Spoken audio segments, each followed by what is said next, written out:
You're watching CW Montana. This is the MTN 9 o'clock news.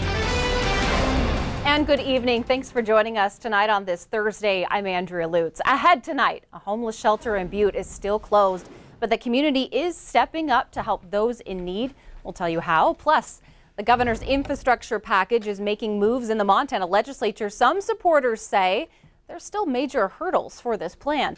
But first, will this deep Montana chill ever let up? Maybe not. Some communities are seeing those record lows. And of course, putting all of these cold temperatures in perspective tonight is our Bob McGuire. Bob. Thank you very much, Andrea. You know, it's hard to believe it was just Saturday. It was 52 degrees for the high temperature in Billings. Now tonight, let me show you how things are shaping up. We've actually only got up to 7 degrees for the high temperature, but earlier this morning it was even much colder. This was the coldest temperatures we've seen not only of the year, but also of the season. It was 14 below in Billings. Elsewhere you see 16 below in Livingston, 14 below over in Sheridan. And then also it looks like these were our record lows, and obviously nobody in our area was having any record lows this morning, even though it was that cold. Now here's the way it looked around the rest of the state.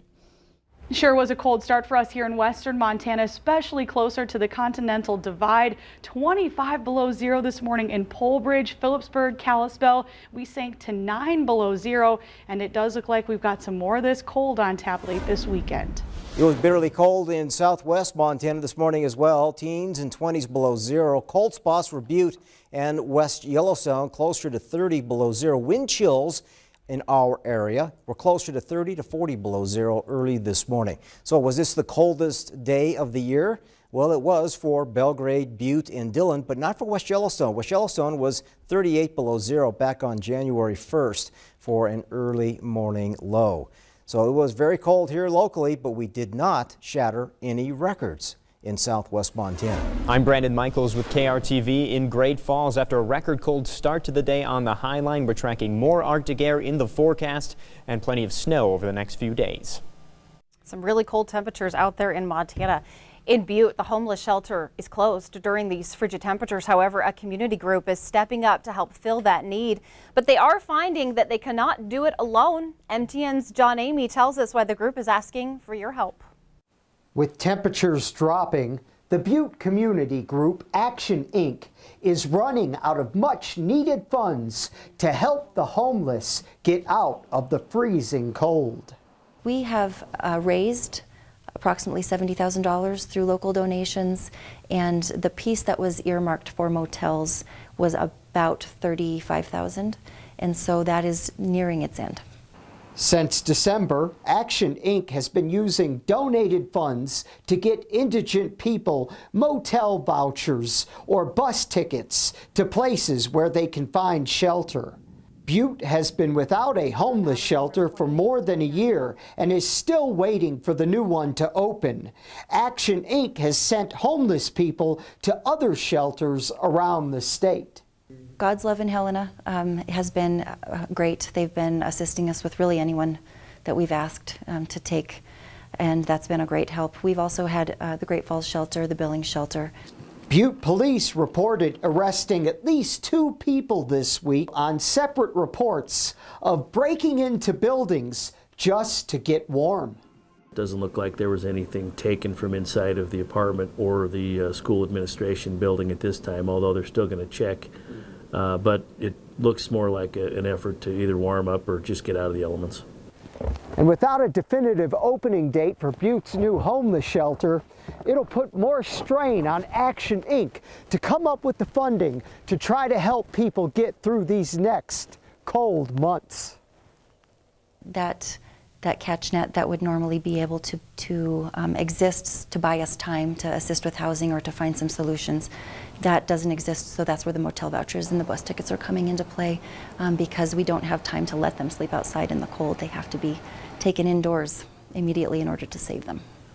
The group estimates there's about 70 people in Butte who are homeless. In Butte, John Amy, MTN News. Oh, they say that a picture is worth 1,000 words, but in Helena today, a picture meant awareness for those living without a home, and Helena students are making it happen. Helena's Peak program worked with those living in God's Love Homeless Shelter and Mahalo Spa. The homeless individuals had their hair cut and styled, even makeup was done. But then they were interviewed and pictures were taken by a professional photographer. Students say that they want to put a face to homelessness in the community. People don't think their lives have an impact on this world, but by us interviewing them and spreading their stories out, they're making an impact on anyone that reads it, listens to it, or thinks about it. It feels great, and being able to talk to the kids about my life experience. You know, it kind of makes me cry a little bit. I got tears in my eyes, and I've been through a lot. All right, that hair, makeup, and photography, all of that was donated, and these students are not done yet. They will also share the project with lawmakers this session at the Capitol. Today at the legislature, the first bill to continue Medicaid expansion in Montana is introduced, and it's coming from a Helena Democratic lawmaker. Representative Mary Cafaro says that her bill would extend Medicaid in its current form. About 95,000 low-income Montanans are enrolled in the program, but it's set to expire in June. Cafaro says her bill adds more money for workforce training and hospitals to pay $15 million to help finance it. Meanwhile, Republican Ed Buttry of Great Falls is working on an alternative Medicaid bill to include restrictions on eligibility. But Cafaro said the success of the program speaks for itself. When I get elected, I don't get elected to do this, put my finger in the air and see what is politically and acceptable in the legislature. What I get elected to do is represent people. That's what we need to do, is talk about the wildly successful program, the status quo that we have today. And really, the question becomes, why wouldn't Republicans support what we have? The federal government covers 90% of the program's costs, but the state of Montana then foots the bill for what is left. Also today in the legislature, Governor Bullock's $160 million infrastructure package cleared its first hurdle, but Republicans who already endorsed the plan, they say that the bill still faces some challenges. The bill authorizes the state to borrow the money to pay for various projects, including a $32 million remodel at the Montana State campus in Bozeman, another $32 million for a new state historical society in Helena, and $85 million for wastewater projects across the state.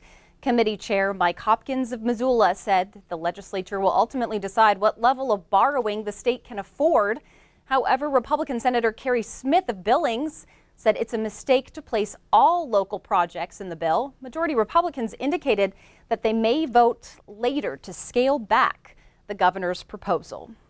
Parents of children who attend a University of Montana daycare are raising concerns over the levels of asbestos found in the building, some saying that the school didn't notify them fast enough. McGill Hall remains closed. Today, parents attended an information meeting where hygienists said the health hazard is acceptable for conditions.